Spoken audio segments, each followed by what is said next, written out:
petits pirates, j'espère que vous allez bien, bienvenue pour cette nouvelle vidéo sur laquelle on va passer en revue le nouveau deck Luffy, le deck noir Luffy, chapeau de paille, et qui est pas que chapeau de paille d'ailleurs, qui est plein d'autres trucs. Ce deck je l'aime bien, ce leader je l'aime bien, il donne beaucoup de possibilités, beaucoup de nouveaux trucs au noir, beaucoup de trucs assez clutch, notamment un Shanks, on va y arriver très vite. Je en profite d'être en fait sur la page Instagram ici, donc Carotte s'occupe avec amour pour vous dire surtout n'hésitez pas à aller voir, les liens sont dans la description. Abonnez-vous au compte Instagram, c'est très important, et abonnez-vous à la chaîne aussi, mettez des likes, tout ça, des commentaires, j'attends, gros bisous, merci. Et on va commencer avec la première carte, le leader Monkey D. Luffy, 5 PV, attribut strike, puissance de 5000, il est de couleur noire bien sûr, et fait partie de l'équipage de Chapeau de Paille. Pendant votre tour, quand un personnage est mis KO, vous donnez jusqu'à 1 don en inertie à ce leader.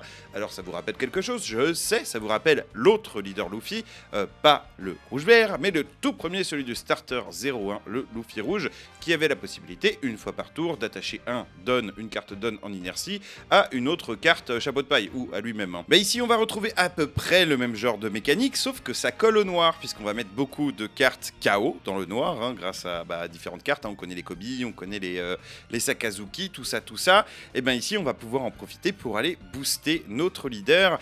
Et la particularité, vous allez me dire ouais mais c'est nul, c'était gratuit dans le deck Luffy rouge, etc. Oui mais là en fait ce n'est pas limité par une fois par tour. Et c'est là où c'est intéressant, si vous mettez KO plusieurs cartes, vous allez mettre plusieurs cartes don sous votre leader. Et rien que pour ça, je la trouve géniale cette carte. Vraiment j'aime beaucoup ce leader. Ça permet mine de rien de tricher pas mal sur la mana. Et ça on adore. On va passer à la première carte qui est une super rare. C'est Uta. Uta, quand elle est toute petite, qu'elle est trop mignonne. Coup de 2, attribut spécial, puissance de 3000. Jusque là, on se dit, les stats, bizarre les stats. Et bien vous savez quoi, ce personnage ne peut pas être mis KO au combat par des leaders. Très intéressant, puisque vous allez pouvoir tout simplement soit attaquer avec, soit utiliser son auto pour la mettre en inertie, et donc elle ne pourra pas se faire attaquer par des leaders. Donc admettons que vous la jouez ultra contrôle, super contrôle, vous contrôlez le board de votre adversaire il a que son leader en permanence pour attaquer, il ne pourra pas la mettre KO. Bon après bien sûr elle peut se faire mettre KO par des effets, mais ça la protège un petit peu au moins pour les decks board centriques, et c'est plutôt pas mal. Par contre elle n'a pas de valeur de contre, et ça je trouve ça un petit peu dommage, malgré le fait que ce soit quand même une carte facile à jouer, un coup de 2, c'est pas une carte qui va rester morte dans notre main, on va pouvoir la jouer facilement. J'en profite au passage pour dire que la carte est magnifique, avec tout le crew derrière, le petit Luffy qui est là, vraiment fantastique cette carte. Donc activation principale, vous pouvez mettre ce personnage en inertie et donner jusqu'à un personnage adverse moins 2 de coups durant ce tour. Et vous le savez, donner des coups négatifs à des cartes dans le noir, c'est tout simplement pour les mettre KO plus rapidement, tout simplement, où il y a d'autres petits effets, mais très souvent c'est ce qu'on veut, on veut mettre des cartes KO. On va passer à la carte suivante, c'est... putain, que c'est écrit en gros, aucun commentaire pour l'instant. Merci les gars. Allez commander tout de suite ce Gaimon. Gaimon, un personnage donc avec un coup de 2, un attribut Wisdom, une puissance de 4000, une valeur de contre de plus 1000. Il est de type Is Blue, c'est rigolo de voir du type Is Blue dans le noir. D'ailleurs, vous verrez, il y a plein de types différents dans ce deck. Ça me fait vraiment rire. Ça me fait penser qu'il pourrait y avoir des archétypes de tous les genres, vraiment de tous les genres dans cette couleur, et ça c'est cool.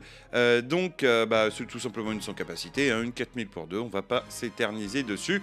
Allez mettre un commentaire, c'est une histoire intéressante Gaimon quand même. Le prochain personnage ce sera un petit Kobe qu'on a déjà vu, qui fait déjà partie de la marine, donc attribut strike, puissance 2000 et valeur de contre de plus 1000. Vous allez me dire, ces stats sont nuls. Vous avez raison.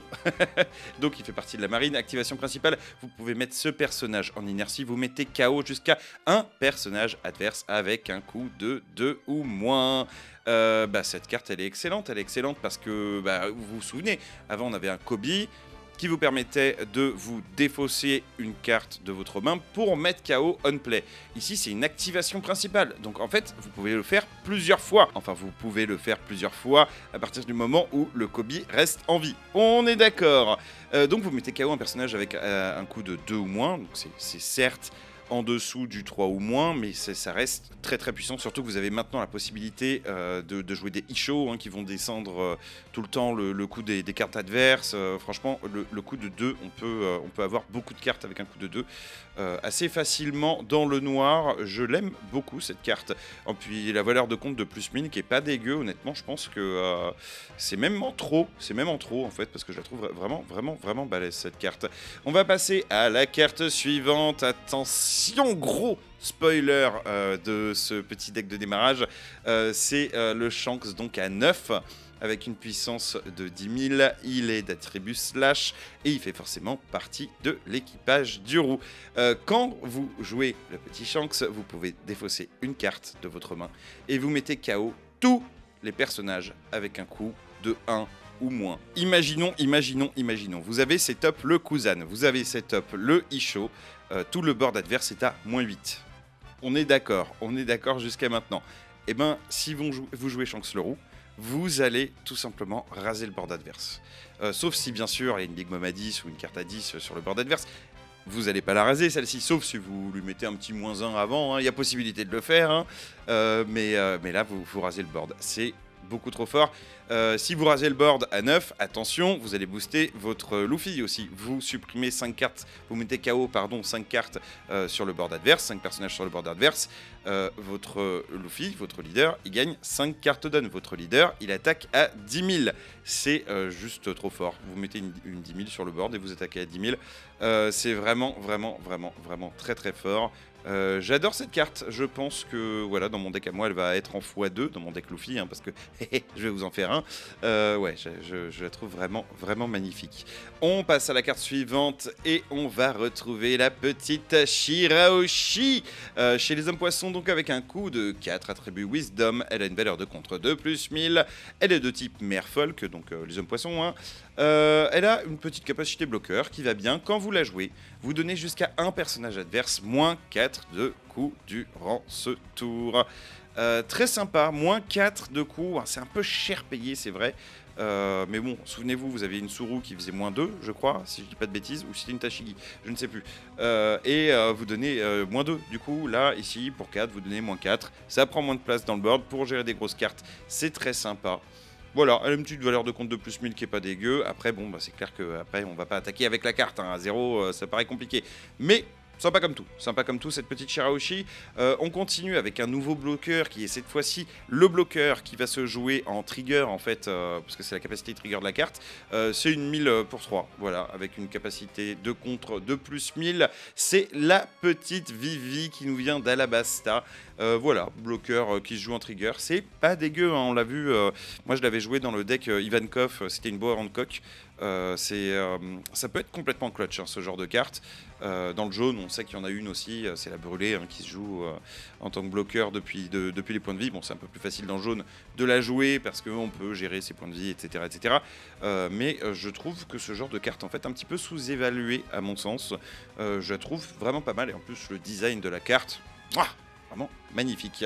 On passe à la carte suivante. La carte suivante, c'est Iguma, coup de 1, attribut slash puissance de 2000, valeur de contre de plus 1000. Il fait partie des bandits des montagnes. On n'en avait pas vu encore. Quand vous le jouez, vous donnez jusqu'à un personnage adverse -2 de coups durant ce tour. C'est l'équilibre. C'est l'équilibre parfait. Cette carte, elle est vraiment bonne. Elle est vraiment très bonne. Si vous souhaitez mettre KO une carte, c'est une carte qui peut littéralement être jouée aussi dans un deck smoker ou quoi. Elle est vraiment... Elle va partout cette carte, elle va partout, elle est excellente. J'ai rien d'autre à dire dessus. Après, est-ce que je vais la jouer? Je ne sais pas. Mais elle est bien, elle est très bien. On va passer ensuite à Makino qui fait son retour dans le noir, donc qui passe du rouge au noir, un petit peu comme Luffy. Coup de 2, attribut Wisdom, valeur de contre de plus 2000. Elle est de type Windmill Village. Assez intéressant, assez cool. Quand elle est jouée, s'il y a un personnage avec un coût de 0, vous piochez une carte.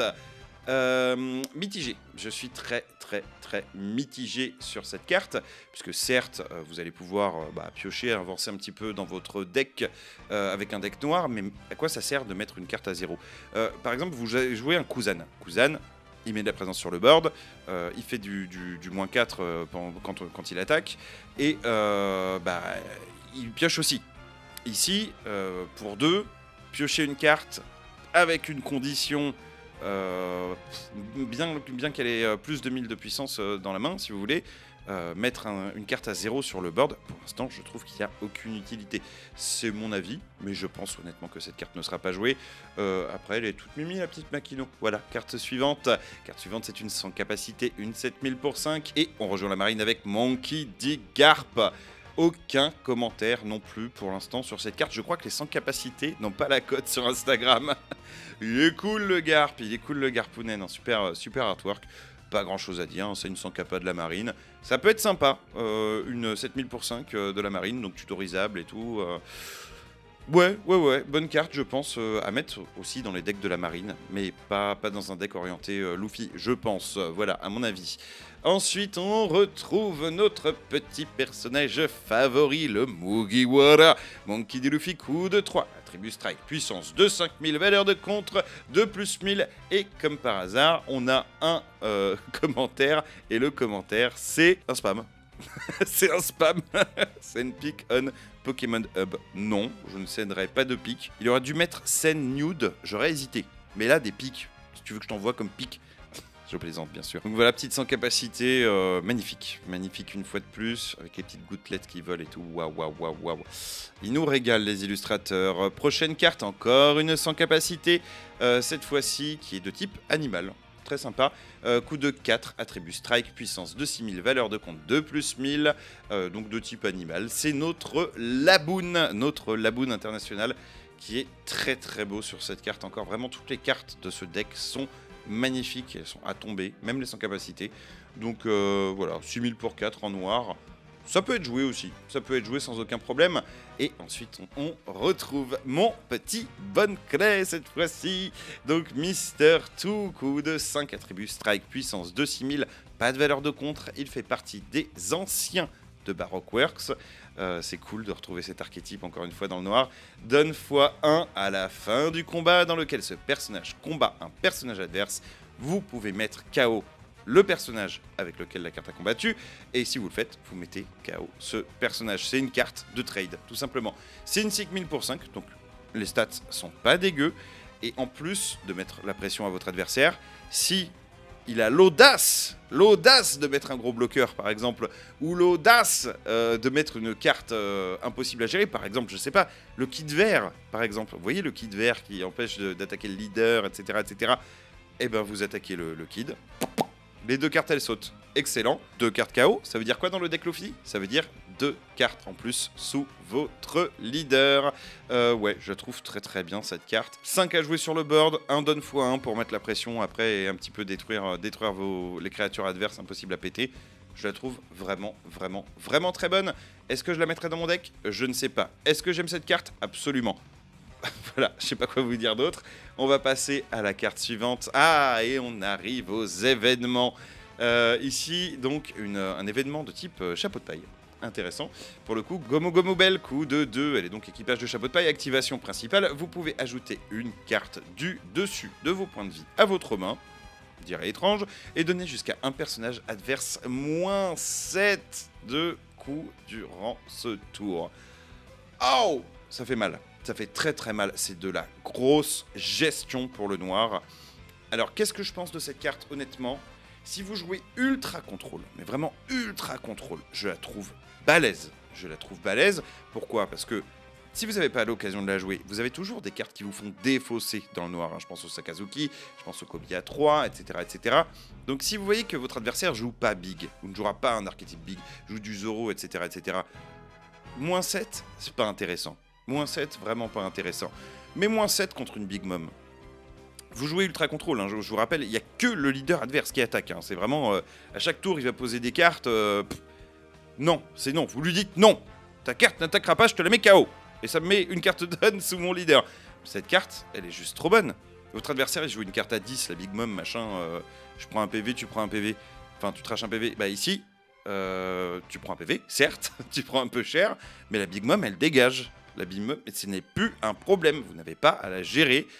Si vous avez réussi à tenir bon contre une Big Mom, ça vous aide à tenir le late game et c'est incroyable. Capacité trigger, en plus, vous ajoutez jusqu'à une carte personnage noir avec un coût de 2 ou moins depuis votre défausse à votre main. Et qu'est-ce que vous avez en cible dans votre défausse? Vous avez plein de cibles. Bon, si vous jouez que ce deck-là, vous n'avez pas énorme, hein, mais vous avez notamment la Shirahoshi. Hein, non, pas la Shirahoshi, qu'est-ce que je raconte? Bah ça, par exemple, une 4000. Vous avez ça, par exemple. Vous avez ça, la Makino. Voilà, vous avez pas mal de cartes. Et puis bon, bah, d'une manière un petit peu plus large, c'est vrai qu'il y a la Uta aussi. Pas dégueu, il y a la Uta. Et d'une manière un peu plus générale, des cartes à 2 ou moins dans le noir. Il y en a pas mal, il y en a pas mal, et il y en a des bonnes et pas des moindres. Donc ouais, cette carte je la trouve vraiment excellente. Est-ce qu'elle est méta tout de suite? Je ne sais pas. Je pense qu'elle est forte, oui, contre le jaune, un peu situationnelle contre d'autres decks. Mais si vous voulez jouer gros contrôle, fat contrôle, honnêtement je pense que c'est une excellente carte à mettre dans un deck, peut-être pas en x4, hein, peut-être en x2, voilà. Mais je pense qu'on est content dans certains match-up de tomber dessus. Voilà. Ensuite, qu'est-ce qu'on va avoir? On va avoir encore une activation principale, un événement chapeau de paille, encore une fois, avec Gomu Gomu Pistol. Coup de 3, donc de type équipage de chapeau de paille. Activation principale, vous mettez KO jusqu'à un personnage adverse avec un coup de 2 ou moins. Rien à mettre sur le terrain. Voilà, vous mettez KO un personnage adverse avec un coup de 2 ou moins. Rien à défausser, rien à... Voilà. Vous mettez votre board, boum, vous jouez ça, vous boostez votre leader. Bah en vrai, ouais, encore une fois, cette carte-là, je la trouve très bonne si vous voulez jouer Hard Control. Capacity Trigger, vous piochez une carte. Je trouve ça très bon. Je trouve ça très bon. Peut-être pas autant que la carte CP0 là, avec le trigger piocher 2 cartes, mais honnêtement, rien à dire. Rien à dire sur cette carte. Voilà. Bah écoutez, je crois qu'on a fait le tour du deck. Je vais retourner ici, voilà, pour finir cette vidéo. Bah, j'espère que ce deck vous donne des idées. Moi, il m'en donne énormément. J'ai absolument envie d'arrêter de jouer Smoker en noir et de passer sur ce merveilleux leader. Je vous avoue, j'ai pas joué Rob Lucci des masses. Je l'ai testouillé un petit peu comme ça sur simulateur. Mais je préfère Smoker. Je préfère jouer Smoker 1000 fois. Et celui-là, ce petit Luffy, honnêtement, pour moi, c'est mieux que Rob Lucci dans le sens où vous pouvez complètement vous permettre de jouer du CP9, du CP dans ce deck-là. Vous pouvez complètement vous permettre de jouer de la marine. Et il y a plusieurs façons de le jouer. Il y aura une façon un petit peu plus agressive, mid-range, où vous allez avoir des réponses un petit peu à tout, un petit peu tempo. Et vous pouvez également le jouer en mode hard control. Hard control, votre adversaire ne peut pas vous attaquer. Et là-dessus, le deck peut être vraiment excellent aussi. Peut-être qu'il va manquer un petit peu de défense dans ce sens-là, parce que oui, vous allez clean le board adverse, mais s'il a toujours la possibilité d'attaquer avec son leader, si vous voulez, votre adversaire, ça va être compliqué de mettre votre board à vous. Voilà, c'est ça que je veux dire. Mais en soi, si vous arrivez à mettre KO des cartes à chaque tour et que vous boostez votre leader, ça suffit. Ça suffit littéralement pour gagner la partie. Voilà. Bon, sur ce, n'oubliez pas de lâcher des petits likes juste en dessous, de vous abonner si ce n'est pas déjà fait, de partager, c'est très important, de me faire des petits bisous dans les commentaires, ça j'adore. Et puis, bah, à vous éclater avec ce nouveau petit deck. On se retrouve avec une vidéo sur le deck Yamato, qui va rejoindre donc le pool de cartes jaunes, ce qui va être aussi très intéressant. Sur ce, je vous fais des petits bisous et je vous dis à la prochaine. Ciao!